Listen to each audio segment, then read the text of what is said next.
This has honestly been one of the best E3s I have ever seen. Not just for games, but overall, the trailers, the gameplay that they've shown have been fucking crazy. So for the first time ever, I wanted to do my best V3. We're starting with the obvious choice, The Last of Us 2, and these are in no particular order, but this one deserves to go first because I've never seen a gameplay, trailer, demo, whatever you want to call it, that looked as good, as fluid, and as sexy as this. I mean, literally, as sexy as this. Sony came out hot and bothered with this. I can't believe they decided to lead the presser. And then they go from kissing to this dude just getting disemboweled Logan Paul style.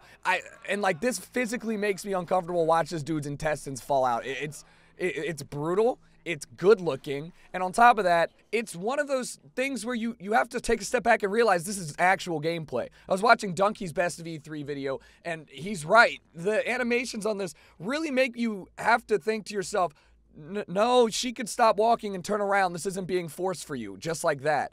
And that is awesome. I can feel this movie-like experience where, you're just so invested with the minimal HUD and everything.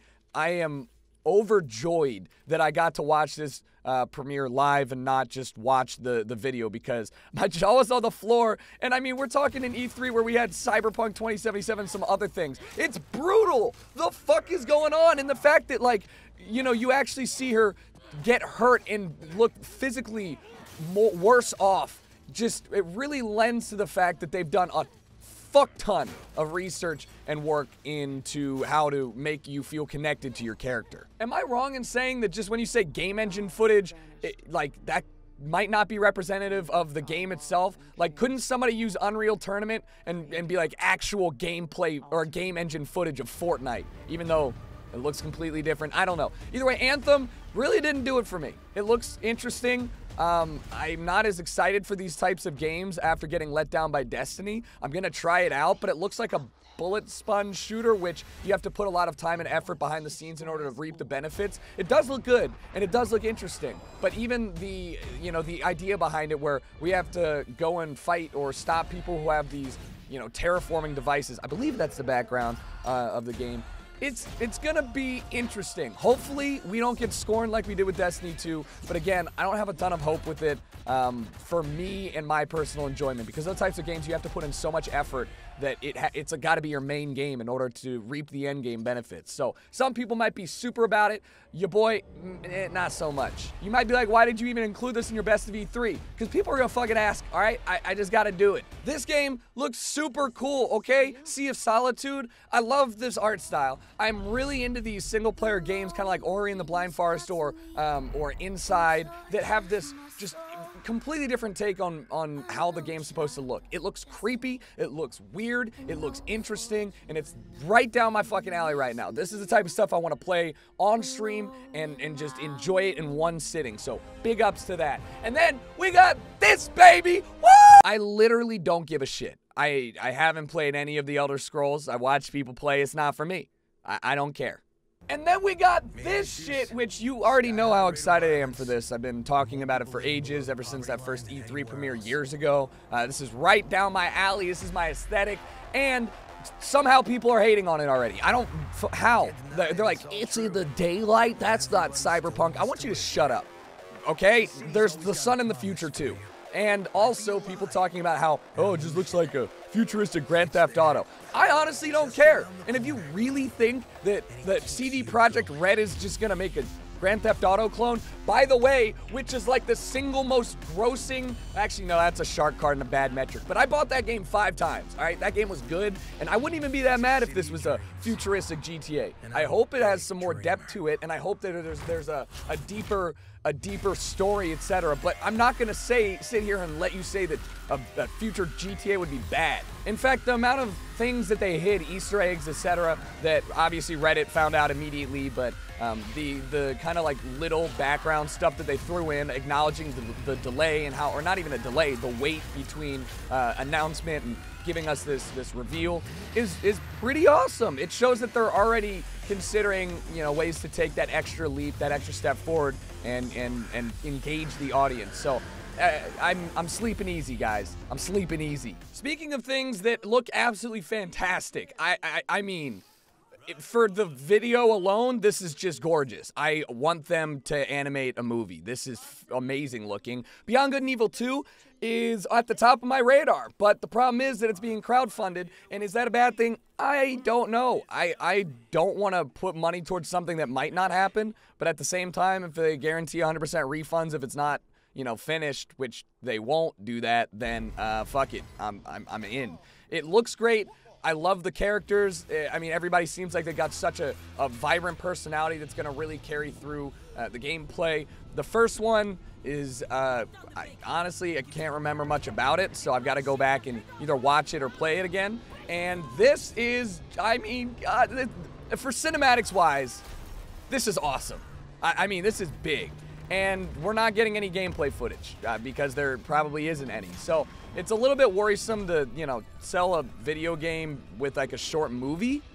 But that said, don't we do that anyways with like beefed up trailers that don't actually represent how the game's going to look in its final product? I'm looking at you, Watch Dogs, and pretty much every other game. Regardless, really, really excited for this. Hopefully it works out. Hopefully it looks as good as this. I mean, that said, it's just a movie, so I don't really know how they'd, you know, do it. I'm buying a Switch. I'm buying a Switch specifically for the Smash, all right? Super Smash Bros. Ultimate. This is probably the craziest roster ever. I mean, it's got my mains on it. I'm going to rock Marth for the, you know, rest of my life. They are changing mechanics, which is huge because if you know anything about Smash Melee, Smash 4, I mean, any Smash for that matter, they've kept pretty much everything the same. You can be better at one than the other. Most people stick to the one that they're most comfortable with. I'm a Melee player, but I started out on N64. They're changing a whole bunch of mechanics that are going to critically affect how the game plays, which means that, hey, maybe it's worth a shot. Maybe this is finally the Smash that's going to get people off of Actually, that's the dumbest thing I've ever said. People are still going to play Melee over it. That's just a fact. But for people like me who will never be that great at Melee, this is looking really dope, and I am excited for the online capabilities, etc., all that shit. I'm gonna be able to play against viewers. So overall, I'm picking up a Switch just to play Smash and probably some other stuff. Just a huge roster of people. I mean, absolutely immense, and all the classics are back. So if you can't be upset. When will we hire people to play our demos who know how to shoot a gun in first-person shooters? What is the point of hip-firing an MG and not hitting a thing? I don't get what you're trying to show. It's not more cinematic. It's infuriating to watch this kind of shit. Like, oh, God.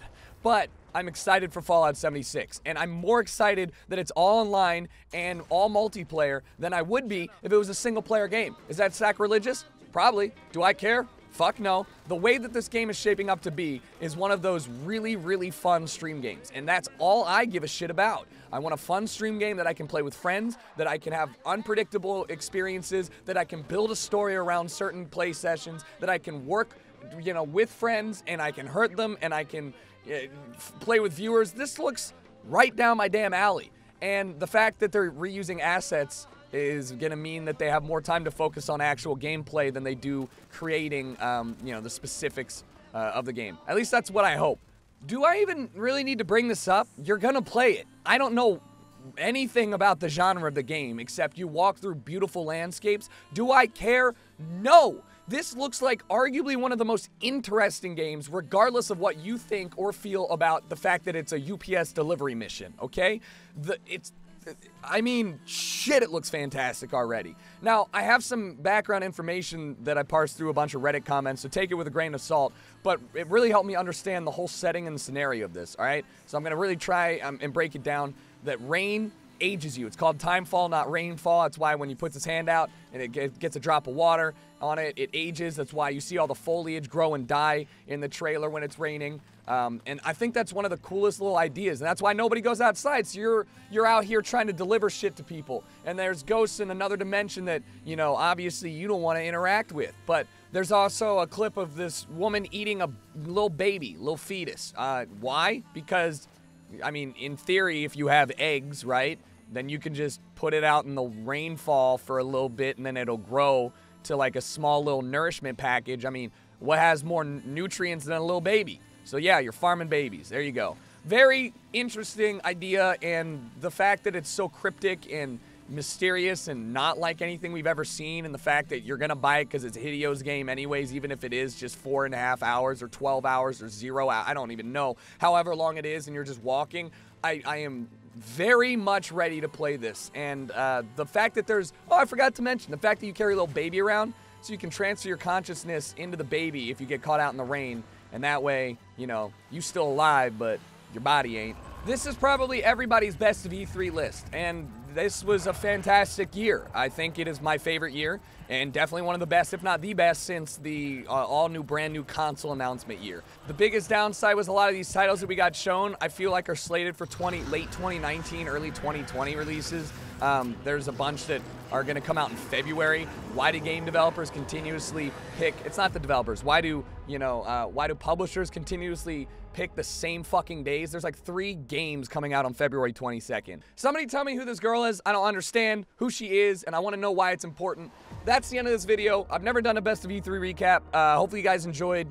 Maybe next time I'll try and choose less or more diverse titles. I don't know, man. I'm just interested in what I'm interested in. I'll see you guys soon. Thanks for watching. Peace.